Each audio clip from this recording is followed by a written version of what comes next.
Usually when I get bored, I like to build an RGB PC to pass the time because it's fun and it cures my boredom looking at the shiny and fancy RGB lighting. But today I am bored and sad. So we're gonna be building a blacked out zero RGB PC instead. If a little bit of thermal paste and coil wine can't cure boredom and sadness, then nothing can. Kicking off with the CPU is the Ryzen 7 9800X 3D processor, which is still the best gaming chip in the market. And we're gonna be tossing that in the brand new ROG Crosshair X870E Dark Hero. This has the new AIO Q connector on the side, which allows you to install ROG's new wireless AIOs. I actually had the chance to check this out firsthand at CES earlier this year, and all I gotta say is this right here is the future, ladies and gents, okay? And ROG is paving the way. Basically, this little connector right here on the motherboard shares all the information from the AIO cooler. I mean, we're talking about fan speed, pump speed, RGB lighting. I mean, everything is communicated from the AIO to the motherboard through this little connector, completely eliminating the need for any additional cables. You're gonna get this clean, wireless, and minimalistic look from the front. Damn! I'm excited. I'm excited for the new AIOs. Now for storage, we're gonna take it a little easy and just toss in, you know, 3 8TB M.2 SSDs. What? What the f? We're not going overboard here, okay? We got the WD Black SN850X Gen 4 NVMe drives for a total of 24 terabytes. I mean, we do have the slots on the motherboard, so why not take advantage of those, right? A wise man once said, if there's an empty hole, it must be filled. And we are certainly gonna be filling these.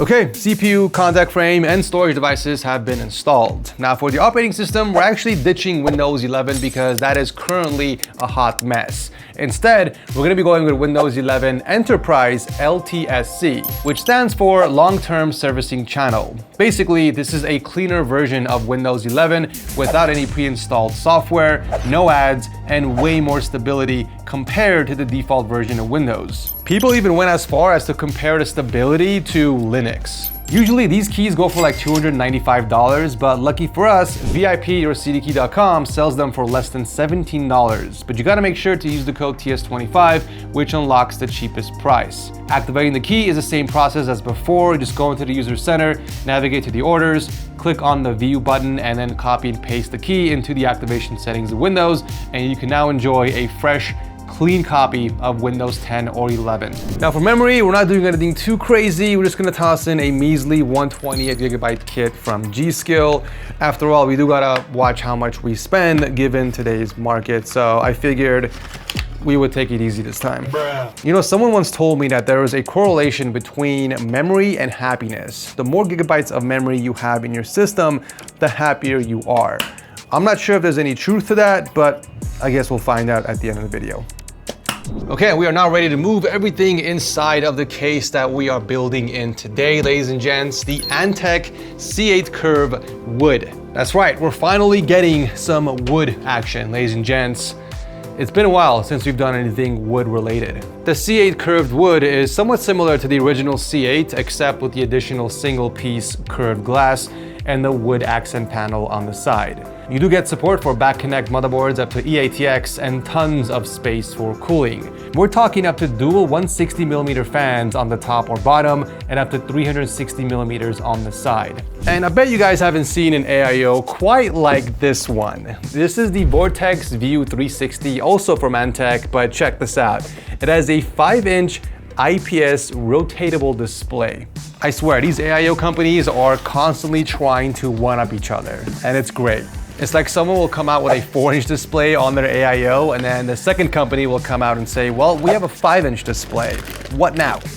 And then the company after that will come out and say, well, we have a 5-inch display too, but ours rotates. Can yours rotate? And then as a result, you get this endless cycle of companies trying to like one-up each other. which is, I mean, better for the consumer, right? So not only does this one rotate, but there's actually an RGB backglow system. Like this entire area lights up and adds ambient lighting across the pump block. I'm actually low-key excited to see how this turns out once the build is done, but because we're building a all black, zero RGB build, we're gonna eventually turn this off, obviously. Stay. I guess I can give you guys a bit of an update on our new 83-piece electric screwdriver kit. When I first announced this on the last PC build, it got sold out within the first 30 minutes. I mean, granted, we only had like, 25 units, but it's obvious to me that you guys are very interested in it, so we're actually working on restocking more. We're getting in about 200 more units in the middle of March, so hopefully by the end of March, our store will be completely restocked with these. I know a lot of you guys were bummed that you couldn't snag one, so apologies. Like I said in the video, it was a test run. So yeah, once we're completely restocked, you guys can find a set on our store, TechSourceShop.com. I'll drop a link to it down below. Okay, so this is interesting. Antec is recommending you install the AIO in a certain orientation depending on what CPU you are going with. So if you're installing an Intel CPU, you would have to install at the 6 o'clock or with the tubes facing the bottom. And if it's an AMD CPU, they recommend installing at a 3 o'clock orientation. So basically the tubes facing towards the right. And they're doing this to make sure that there's even heat distribution, because we all know that both Intel and AMD CPUs have uneven heat distribution based on their IHS design.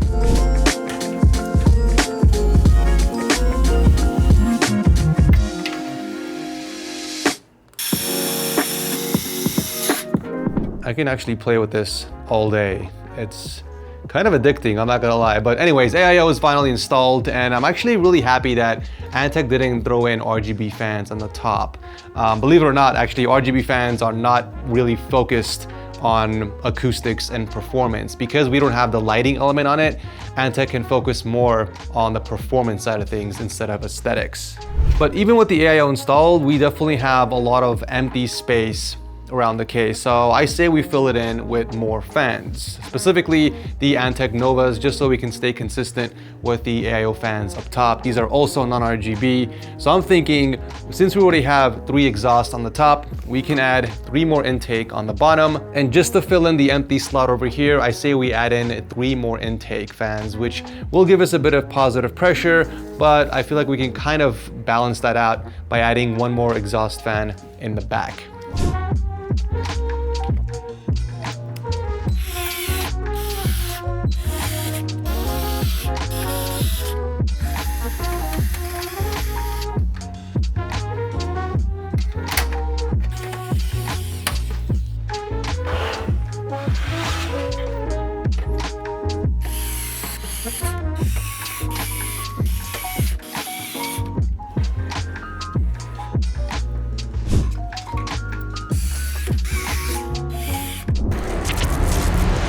Bam! Ladies and gents, it is coming together very nicely if I say so myself, although now that I'm looking at the fans inside the case, I'm a bit surprised to see a noticeable gray colorway. I thought it was gonna be like a pure black set of fans, but I mean, it does add some subtle contrast in there, so I'm not too worried. The only thing I do want to complain about is that I wish Antec made reverse blade fans for these, because I mean, the sticker and the cables over here look absolutely atrocious, and it's gonna take away from the beauty of the build. So like all the intake fans, for example, you're gonna see the ugly backside of the fan, and there's really nothing I can do if I wanna set these as intake. But other than that, I think the rest of the build looks absolutely gorge. The only thing left to do is hook up the power supply and the GPU, and then we can fire it up. So for the power supply, we're actually gonna be going with the KN1000 from PC Cooler. Believe it or not, this is actually the best value 1000 watt power supply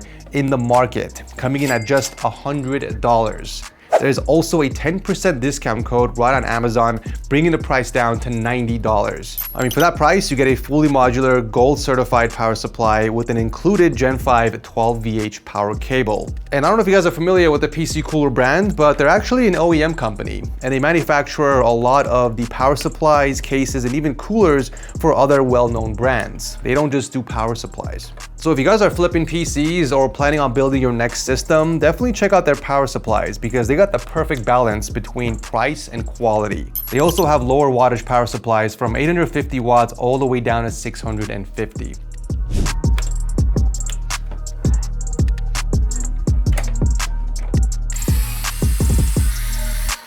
Unfortunately, because the power supply is priced out low, you don't get any fancy braided cables or cable combs. I mean, you get this monstrosity that has a gap over here between the cables, and this is gonna completely throw off the look of our system. So we're gonna cover it up with a Hydra cable extension. This is super clean. It even comes with some subtle RGB accents, but I'm not gonna be plugging in the RGB cable, so we don't have to worry about the RGB lighting. So this basically snaps in here. Pull out the cable here and just snap it in. Bam. There you have it. Super clean, super minimalistic. It is going to blend in very nicely with our system. You know, guys, now that I'm thinking about it, I think the color of the fans are gonna match some parts of the GPU, like specifically the top shroud of the 5090 Astral, because it's got a bit of a gray color scheme to it. So I think it's gonna work out in the end after all. But there's only one way to find out.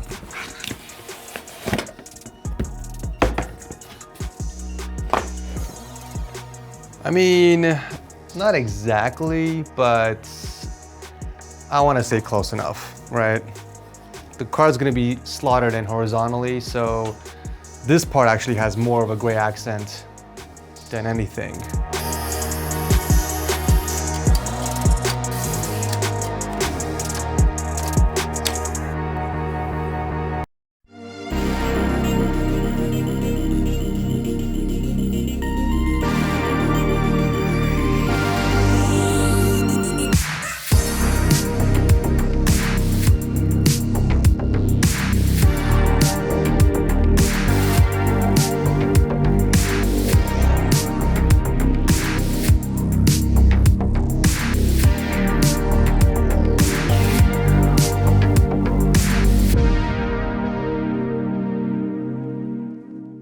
Can someone tell me why this case doesn't come with a sag bracket pre-installed, or at least an option to add one? Because the Astral was sagging harder than my spine after carrying Aria in the finals. In the finals, in 4K settings, the CPU peaked at 65 degrees Celsius, while the GPU peaked at 62 C.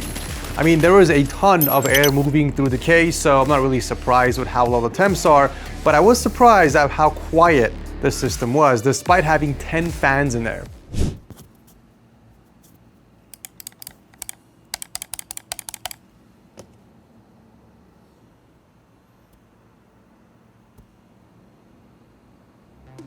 Luckily, the Astral did come with its very own little sag tool that I tucked underneath the card, and it did seem to do the job just fine. But overall, very, very happy with how the build came out. I think this is easily one of my cleanest non-RGB builds that I've done on the channel, and easily the coolest as well. Luckily, all the components played very nicely with each other in ROG Armory, so I was able to control the lighting easily. And even though red looked absolutely menacing, I had to turn it all off since we were doing a zero RGB build. I mean, it's one thing to stay away from RGB puke, but shouldn't there be at least one source of light inside the case to kind of shine on your components? Well, that's kind of where the backglow lighting comes in clutch from the AIO. I'm able to select from 3 different effects and change the colors to anything I want. But since I wanted to add a bit of light to bounce off the components, I set it to fixed white. Now I was able to see the inside of the case. So, during the day, I can turn off the lights, and at night, I can enable the backglow so it's not super pitch black. Now the bottom of the case, specifically underneath the GPU, could use a white LED strip as well, so the lighting inside the case is more balanced. but I mean, this is still miles better than not having any source of light inside. But aside from that, I absolutely fell in love with this screen on the pump, you guys. I don't know why I prefer longer and flat screens as opposed to the curved screens that you see everywhere. Maybe I'm just weird, but I think personally the content looks so much better on a wide, flat screen. You can of course upload your very own custom videos, images, GIFs, or this is actually new. You can search GIFs online within the app and upload it directly to the screen. Now, if you want to add system info on the screen, you can also do that through the stacked layout or compact, and you can customize the orientation and size, but personally, I don't like having text over my content, so I just disable it. But yeah, overall, a very fun case to build in, tons of space to fit in high-end components, and the curved glass is absolutely stunning. It's unfortunate we don't get a GPU sag bracket with the case, but I mean, most high-end GPUs do come with their very own one, so it's not really a deal breaker by any means. But the questions still remain. Is my boredom now cured? Absolutely. Am I a little happier than before? You can say that. So I would definitely say with confidence that this build was a success. If you guys want to check out the case or any of the parts I used, I'll drop a link to it down below. Thanks for watching as always, and I'll see you in the next one.